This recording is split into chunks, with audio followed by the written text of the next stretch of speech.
Bonjour, mon nom est Frédéric Gosselin, professeur en génie mécanique à Polytechnique Montréal, et voici la première capsule d'une série sur les vibrations induites par vortex. Dans cette capsule, on va voir pourquoi est-ce qu'on devrait se donner la peine de regarder ce que c'est que les vibrations induites par vortex. Donc, on va motiver notre étude, et puis on va faire la phénoménologie du lâcher tourbillonnaire. Donc, pour commencer, si vous avez déjà pris l'autoroute métropolitaine à Montréal, l'autoroute 40, pour vous rendre jusque dans l'Est, vous avez potentiellement vu la raffinerie Shell, et puis vous pouvez voir notamment là, toutes les cheminées qu'il y a dans cette raffinerie-là.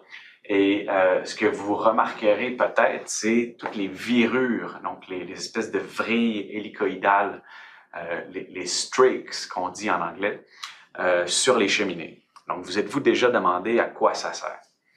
Ben, la réponse rapide, c'est que ça sert à prévenir les vibrations induites par vortex. Donc, allons voir pourquoi. Donc, on a un exemple ici d'une cheminée qui se fait balloter par le vent. Puis, on voit les oiseaux qui se promènent notamment dans la vidéo. Puis donc, il ne s'agit pas d'un vent exceptionnel.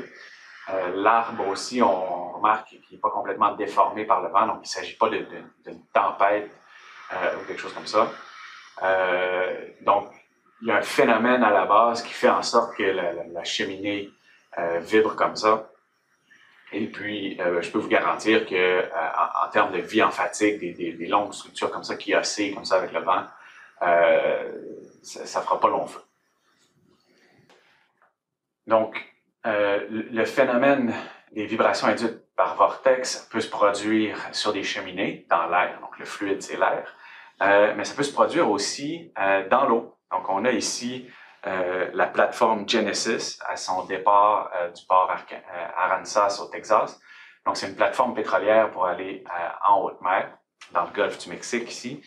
Et donc, vous voyez avec les bâtisses en arrière, puis les petits les tugboats en avant, les bateaux. Donc, les proportions, la taille de cette structure-là, c'est immense.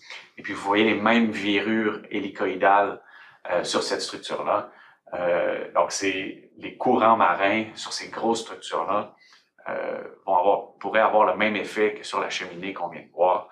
Donc, c'est un phénomène qui se produit dans l'eau, dans l'air, sur des cheminées relativement petites, sur des structures, des plateformes pétrolières immenses. Donc, ça a beaucoup d'implications dans différents domaines du génie civil, du génie énergétique. Donc, on peut l'avoir sur des grosses plateformes pétrolières, mais les vibrations induites par vortex peuvent se produire aussi sur toutes les structures liées à l'exploitation du pétrole. Donc, on pense à tous la tuyauterie puis les câbles qui vont descendre de la surface jusqu'au fond marin. Donc, toutes ces structures-là doivent être pensées pour éviter les phénomènes de vibration induites par vortex et d'autres phénomènes aussi, dont on reparlera. Donc, vous imaginez un peu le dommage que ça peut causer, les pertes potentielles s'il faut arrêter l'exploitation parce qu'il y a un câble ou un pipeline qui s'est brisé. Donc, en plus les dommages environnementaux qui pourraient en résulter.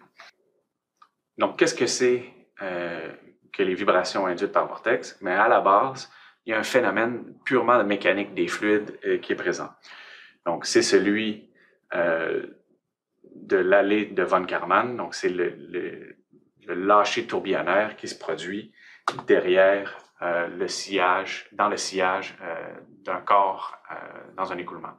Donc, ce qu'on a ici, c'est une simulation d'écoulement laminaire à bas nombre de Reynolds autour d'un cylindre.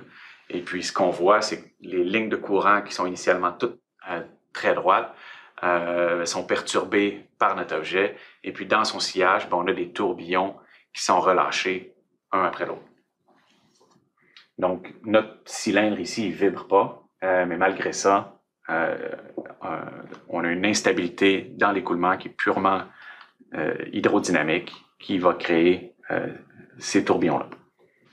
Ces tourbillons-là, qui sont lâchés dans le sillage d'un objet, que ce soit dans un écoulement d'eau ou dans un écoulement d'air, ils ont une certaine forme. Donc ici, on a, par exemple, à un nombre de Reynolds de 140, on a des tourbillons alternés, donc un qui part de la gauche, un qui part de la droite, et puis ils sont relâchés de façon périodique, hein, et ça donne lieu à une certaine longueur d'onde entre les tourbillons. Et donc, c'est un phénomène qui peut être très régulier dans certaines conditions. Donc, c'est un phénomène qui peut se produire à très petite échelle. Donc, ce qu'on a ici, c'est un écoulement de film de savon. Donc, c'est ni plus ni moins qu'une bulle de savon qui est maintenue entre deux ficelles. Et puis, on a un bassin en haut qui fait qu'il y a un fin film de savon qui va s'écouler vers le bas. Et puis, il y a une clé Allen qui est tenue en haut pour faire un obstacle qui transperce le film de savon. Et donc, pourquoi est-ce qu'on étudie les films de savon? Ben, d'un, c'est une façon expérimentale de faire des écoulements qui sont très bidimensionnels. Hein. Le film de savon est extrêmement mince et comme il y a une surface libre de chaque côté, ben, il n'y a pratiquement pas de variation dans l'épaisseur. Et donc, c'est une façon expérimentale de venir produire un écoulement bidimensionnel. L'autre facteur intéressant des écoulements de film de savon, c'est que selon la pression dans l'écoulement, l'épaisseur du film va varier un petit peu et donc ça va avoir des effets de réfraction avec la lumière. Donc, c'est pour ça qu'on est capable de voir des bandes dans l'écoulement derrière dans l'objet. Et ces bandes-là qui sont dans le fond des isolignes de pression, ben, devraient tout être horizontales, mais comme il y a un obstacle, ben, ça vient les perturber.